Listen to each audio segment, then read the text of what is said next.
सूरज के किरण खस यहाँ चमक थे, हृदय के भीतर माए हा बस थे।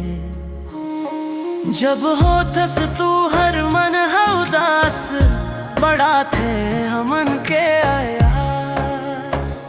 सिखाते हम लसत के डहर, मिटाते जिंदगी के सब जहर।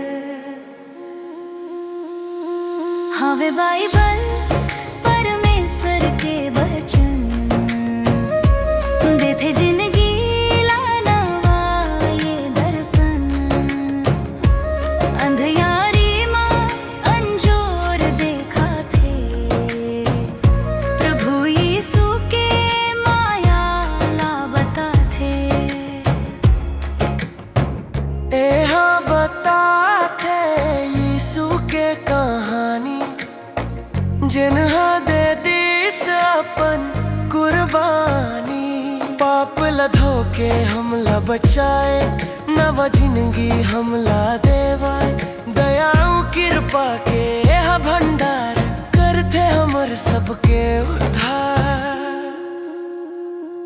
हवे बाइबल परमेश्वर के वचन, देते जिंदगी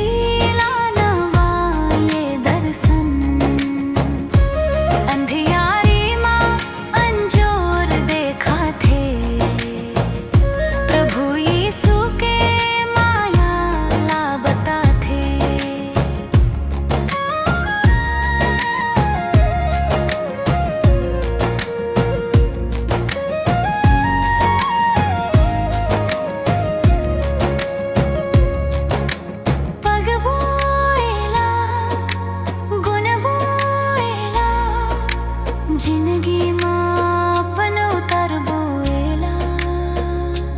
परमेश्वर के संग में रहिबो, यीशु के रास्ता में चलिबो।